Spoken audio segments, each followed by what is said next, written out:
Hello and good morning, good afternoon, and a very good evening to you, the good and wonderful people of Tube. Hope you're today, hope you're feeling grand, and also in your world, I have this guitar to show you today. This is a Gibson Access model. What's an Access? Well, basically, it's a Les Paul that's skinnier than a normal Les Paul, has neck carve like that, unlike a normal Les Paul, and is also chambered, unlike a normal Les Paul. This belongs to my very good friend Mike, and it is a Gibson, and it's very, very gorgeous. It is very, very gorgeous indeed. Mike did tell me the specs of this thing, because he has modded this thing, but because I'm an idiot, I've forgotten every single one of them. So I no longer remember what the pickups are, I no longer remember what he's done to it, but basically, what I can remember is basically 59, this Les Paul. So when it first came, the Access models, they've got like push-pulls and all sorts of other stuff. And Mike basically kind of swapped all that out, got like an ABR one on there, and kind of just made it a bit more kind of like classic Les Paul. I believe this is a limited run as well, this one. There's a limited run guitar. So he's also changed the machine heads. It's got Grovers on there now. Instead of, I'm guessing, it would have been the Diamond Head Clouson it came with, but he's changed them out for the Grovers, which I'm a bit more grateful for, because I do like Clouson, kind of like the tulip head. Sorry, I do like the Clouson tulip head ones with the kind of the greenish kind of thing, but I find them a bit nightmarish. I much prefer the Grovers, to be honest with you. They just seem to just hold tune a little bit better. I can see why a lot of people back in the day switched to Grovers. Anyway, but basically it's 59. So you have 2 volumes, 2 tones. You know, it's basically Les Paul setup. I don't remember if he put Bumblebee caps in or whatever. So I'm going to ask here, Mike, could you let us know in the comment section below what you did to this Les Paul, and I'll pin your comment to the top just so people can actually find out what you did. I believe this guitar's... Well, it smells like nitro. I don't know if it is a nitro finish, but it certainly smells like it, because it's giving me a headache. And it's that kind of sickly sweet Gibson smell. I don't know if it is a nitro finish. It looks like it, though. Anyway, these are apparently limited run. Mike said there's not many of these out there. And it says it's really, really cool. I do love the neck carve. That does make getting up to the dusty end of the neck really easy. The neck itself is an amazing, shape. It really fits in your hand. The pickups sound amazing. This guitar sounds amazing. But, and here we go, people of Tube, I'm disconnected from this thing, and I don't know why. It happens, unfortunately, sometimes. I still love it, and I'm still happy to do, really looking forward to doing video on this thing, as in today and tomorrow, and looking forward to bringing it to you. But I just can't seem to connect with this guitar. It's like there's a barrier between me and it. It's really, really strange, and it happens sometimes, unfortunately, and that's just the way it goes. Is this guitar still amazing? Definitely. It's just me. The neck is to die for on it. It's a really great neck. It's kind of big, but not kind of like humongous. But it's very, very comfy, very comfortable indeed. The access is amazing. It's got the belly cut. It's got, oh my god, the comfort of this thing is ridiculous. The weight of it is nothing. It's so nice. Oh my god. But unfortunately, I just can't connect. But massive thanks to Mike for letting me bring this to you people out there and showing you this. It's not very often I get to play Gibsons on this channel, so here we are today. Like I said, I do forget what's in this thing, but like I say, it's basically like a 59, so they're kind of PAF humbuckers, usual wiring, basically. 2-piece maple top on this guitar. It's absolutely stunning. Look at that. There is no scratch plate either, and I normally struggle to play scratch plates with Les Pauls, and I'm wondering if that's why I feel disconnected from a guitar, because I'm kind of having to float my hand and I can't really find a comfortable place to kind of rest it. And I wonder if that's the reason I'm feeling a bit kind of not in the guitar, so to say. But either way, people too, that's enough waffle. Shall we hear what this thing sounds like? We're going to run through a couple of different sounds, basic, like straight clean from the orange. We're using the CR120 today. And then I'll stick on the Jackhammer, Marshall Governor, DS2, all that kind of thing. We'll just go through some effects with it and let you hear what this thing sounds like. And I don't know what happened to my accent there. And then tomorrow, we'll play a song on it and basically get lost in it for about 10 minutes or something like that.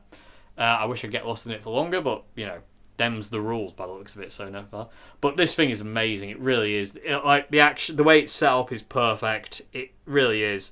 I'm just curious now. I hadn't thought about the lack of scratch plate being maybe the reason I'm not connecting to it, but could be because it's making me kind of struggle to play it. You know, when I definitely prefer the look of Les Pauls without a scratch plate, but without a scratch plate, I can't play them very well. I always struggle because my fingers rest either too low or too high, or I have to float my hand, and I don't like doing that. Again, being a Strat nut and playing Stratocasters basically all my life, it's really difficult for me to do that. Anyway, excuse me. Let's plug it back in and make some noise with this thing. I forget the year as well. I will look it up and put it in the description as well. But like I say, it is a custom shop guitar, this one. As far as I know, it's got the medallion there and on the headstock as well. If I put it, you can see there at the base of the neck. Amazing. Anyway, let's plug it in, make some noise, and yeah, let's try and connect.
Okay, YouTube, there you go. That is the Les Paul, Gibson Les Paul Access model my good friend Mike lent me. Like I say, I'm just not in it. It's really frustrating. I hate feeling like that because it's not a bad guitar. I just don't feel like I'm doing it any justice whatsoever. I feel like I'm really doing this guitar a massive disservice because it sounds absolutely amazing. It feels amazing. I just can't seem to find my way into it. It's very, very strange. But again, it happens. It really does. And, you know, you can't like everything, unfortunately. And, you know, as much as I love this guitar, I can't play this guitar properly. And I feel like I'm just not doing it any justice whatsoever. Hopefully I can make up for that a little bit tomorrow in tomorrow's song, hopefully, fingers crossed. But people too, let me know what you thought in the comment section below, because I think this thing is amazing. It sounds really awesome. It's got a lovely, clean kind of like tone to it. Even with the mass distortion, it's still really clear and clean, and it sounds immense. It really is, and the neck is to die for on this thing. That really is an amazing neck. The only thing that gets me, another thing that gets me on the guitar is the neck's really sticky. The lacquer's super sticky on this. So you do kind of like tend to get a bit kind of like held up with it. But other than that, this guitar is absolutely amazing. Like I say, massive thanks to Mike for loaning me this and trusting me with this. Because I say, these are, you know, these were limited edition, and like I say, he has modded it, and it is definitely a wicked guitar. Massive thanks to him. Anyway, I'll see you tomorrow, people of YouTube. Let me know what you thought to this guitar in the comment section below. And Mike, please let us know the specs of this guitar, because I'm stupid and I forgot them all. Because I can't remember anything sometimes. So yeah, let me know what you thought, and thank you very much, Mike. I'll pin his comment to the top of the video when he leaves it. So anyway, I'll see you tomorrow, everybody, for a song on this thing. I don't know what it's going to be yet, but we'll find out tomorrow. Until then, have a great morning, afternoon, good evening, and hope you enjoyed this video. If you like the videos I do here, please consider becoming a patron on Patreon. Link to that is in the description box below. Other than that, I'll see you again. Have a great morning, afternoon, good evening, and goodbye now. Thank you for watching. Haha!